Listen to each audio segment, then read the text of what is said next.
Good morning student. Issue of shares में आज बेटा कुछ और हम थियोरेटिकल कंसेप्ट सीखते हैं और इसके बाद बेटा मंडे से हम फिर इसकी प्रैक्टिकल प्रॉब्लम्स स्टार्ट करेंगे, तो ध्यान से सीखिएगा। Issue of share, a company raises its capital by the issue of share. बेटा कंपनी जो है वो शेयर इशू करने के थ्रू अपनी कैपिटल जो है वो कलेक्ट करती है। आप लोगों ने सीखा था बेटा, प्राइवेट कंपनी जो है वो पब्लिक में शेयर इशू नहीं कर सकती। प्राइवेट कंपनी के जो डायरेक्टर्स हैं वो अपने नियर रिलेटिव्स में, फ्रेंड सर्कल में ही शेयर इशू करते हैं, लेकिन जो पब्लिक कंपनी है वो पब्लिक में शेयर इशू कर सकती है और शेयर इशू करके वो मनी कलेक्ट करती है, कैपिटल अरेंज करती है। Public issue of the shares क्या होते हैं बेटा? पब्लिक को जो शेयर ऑफर किए जाते हैं for subscription. Public issue of share means offer made by the company to the public for subscription. For subscription means कि पब्लिक को आपने ऑफर करा है और पब्लिक आपके शेयर जो है वो सब्सक्राइब करेगी, परचेज करेगी।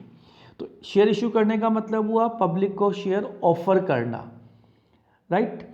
अच्छा बेटा, एक कंसेप्ट है private placement of the share. क्या होता है बेटा ये private placement of the share? Private placement of the share means issue and allotment of share to relatively small number of selected groups of investors privately to raise the capital, not to the public in general। बेटा कभी कभी जो company होती है वो ये decide करती है कि जो शेयर्स हैं वो जनरल पब्लिक में इशू ना किए जाएं। जनरल पब्लिक में इशू करने के बजाय कुछ पब्लिक में से कुछ प्राइवेट पर्सन्स को, प्राइवेट इन्वेस्टर्स को सेलेक्ट किया जाता है। प्राइवेट इन्वेस्टर्स कौन होती हैं? जो आपकी कंपनी में मनी इन्वेस्ट करना चाहते हैं। तो आप उन पर्सन्स को, उन इन्वेस्टर्स को सेलेक्ट करेंगे जो आपकी कंपनी में मनी इन्वेस्ट करना चाहते हैं, तो और डायरेक्टली आप उन इन्वेस्टर्स को ही आप शेयर्स ऑफर करेंगे। इट मीन्स आप पब्लिक एट ए लार्ज नहीं जाएंगे, आप न्यूज़पेपर्स में एडवर्टीजमेंट्स नहीं देंगे, आप डायरेक्टली उन पर्सन्स को, उन इन्वेस्टर्स को अप्रोच करेंगे जो आपकी कंपनी के शेयर्स खरीदने के लिए इन्वेस्टेड है। यूजली बेटा ये इन्वेस्टर्स कौन होते हैं? These are the banks, mutual funds and insurance companies, right. Initial public offer, what is initial public offer?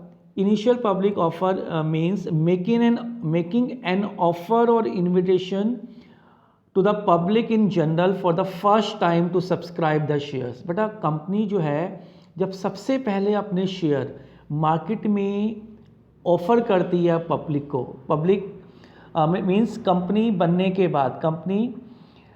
के बाद जब very first time shares public को ऑफर किए जाते हैं तो उसको बेटा इनिशियल पब्लिक ऑफर बोला जाता है। आईपीओ हम शॉर्ट में बोल देते हैं, IPO, initial public offer, right. Initial public offer के बाद कंपनी कभी भी शेयर इशू कर सकती है, लेकिन जो वेरी फर्स्ट टाइम, सबसे पहले कंपनी जब शेयर मार्केट में लेकर आती है तो उसको बेटा इनिशियल पब्लिक ऑफर बोला जाता है। अभी हम बाद में ये कंसेप्ट भी सीखेंगे कि शेयर एट पार और एट प्रीमियम में इशू किया जाता है, क्या होता है बेटा ये। नेक्स्ट बेटा, accounting of the shares. A company में issue the shares either for cash और for a consideration other than cash. बेटा जो शेयर्स मार्केट में इशू किए जाते हैं या तो वो फॉर कैश किए जाते हैं या for consideration other than cash किए जाते हैं। फॉर कैश का मतलब हुआ आपने पब्लिक को शेयर्स दिए और बदले में पब्लिक ने आपको मनी दिया, तो मनी के बदले में जो शेयर्स इशू हुए वो issue of share for cash है। For a consideration other than cash, देखो नेम से पता लग रहा है, for a consideration other than cash. Consideration other than cash का मतलब हुआ आपने शेयर्स तो इशू कर दिए लेकिन इन रिटर्न आपको कैश नहीं मिलेगा, कैश के अलावा कुछ और, कोई और एसेट। फॉर एग्जांपल आपने एक बिल्डिंग परचेज करी, बिल्डिंग बिल्डिंग परचेज करने के बदले में आपने जिससे आपने बिल्डिंग खरीदी थी उसको आपने शेयर्स दे दिए अपनी कंपनी के।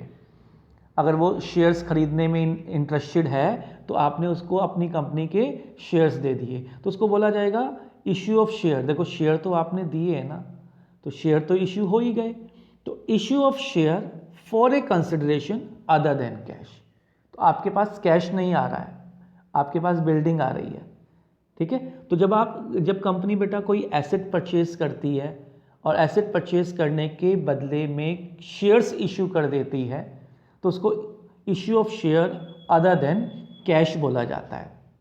तो बेटा मार्केट में जब कंपनी शेयर इशू करती है वो कैश में भी इशू कर सकती है और अदर देन कैश में भी इशू कर सकती है। अब बेटा शेयर कैश में इशू हो या अदर देन कैश में इशू हो, इसके टर्म्स ऑफ इशू क्या हो सकती है बेटा, इशू एट पार होता है एक, और दूसरा कंसेप्ट होता है इशू एट प्रीमियम। चाहे बेटा शेयर कैश में इशू हो चाहे अदर देन कैश में इशू हो, इससे फ़र्क नहीं पड़ता। तो जब शेयर इशू किए जाते हैं तो कंपनी उन शेयर्स की कुछ कंडीशंस तय करती है कि हम शेयर एट पार इशू करेंगे या एट प्रीमियम इशू करेंगे। अब ये एट पार और एट प्रीमियम क्या होता है बेटा, आप लोगों ने सीखा था शेयर की एक नॉमिनल वैल्यू होती है। नॉमिनल वैल्यू मतलब पार वैल्यू, फेस वैल्यू जिसको बोलते हैं बेटा 10 का शेयर अगर 10 रुपीज़ में इशू किया जाएगा तो उसको इशू एट पार बोला जाएगा। पार मतलब इक्वल। 100 का शेयर 100 में इशू है, 20 का शेयर 20 में इशू है, मतलब जो शेयर की वैल्यू डायरेक्टर्स ने डिसाइड करी है वो नॉमिनल वैल्यू है, वो फेस वैल्यू है। अब फेस वैल्यू का शेयर उतने में ही इशू किया जा रहा है जितनी उसकी फेस वैल्यू है, ना कंपनी कम मनी ले रही है ना कंपनी ज़्यादा मनी ले रही है, तो उसको बेटा शेयर इशू एट पार बोला जाता है। दूसरा कंसेप्ट है बेटा एट प्रीमियम। देखो मेंशन है at premium means above the nominal और फेस वैल्यू। अगर 10 का शेयर कंपनी अगर 11 में इशू कर रही है ना, तो यहाँ 1 रुपी एक्स्ट्रा हो गया।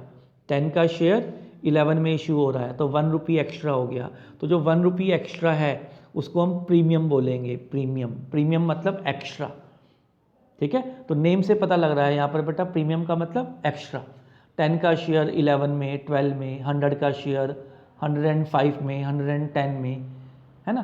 तो बेटा अगर कंपनी की मार्केट में अच्छी गुडविल है तो कंपनी अपना शेयर प्रीमियम पर भी इशू कर सकती है, there is no problem, right. लेकिन हाँ, शेयर डिस्काउंट पर इशू नहीं हो सकते। ऐसा नहीं हो सकता कि 10 का शेयर 9 में इशू हो जाए, 100 का शेयर 90 में इशू हो जाए, नहीं, ऐसा पॉसिबल नहीं है, ठीक है। शेयर या तो एट पार पर इशू किया जाएगा या फिर एट प्रीमियम पर इशू किया जाएगा। एक छोटा सा इसके रिलेटेड कंसेप्ट है, section 53 of companies act 2013 doesn't allow issue of share at discount. देखो क्लियरली मेंशन है, कंपनीज एक्ट में ये मेंशन है कि शेयर डिस्काउंट पर इशू नहीं होंगे। However section 54 allow the issue of share at a discount when they are issued at a sweat equity shares. अब सेक्शन 53 ने तो मना कर दिया कि शेयर डिस्काउंट पर इशू नहीं होंगे, लेकिन सेक्शन 54 ने कहा कि यस, शेयर डिस्काउंट पर इशू तो हो सकते हैं लेकिन इसकी एक कंडीशन है, वो शेयर स्वेट इक्विटी शेयर्स होने चाहिए। अब ये स्वेट इक्विटी शेयर्स का अलग कंसेप्ट है बेटा, ऑरली मैं आपको बता रहा हूँ, आगे ज़्यादा ये सिलेबस में आपके नहीं है।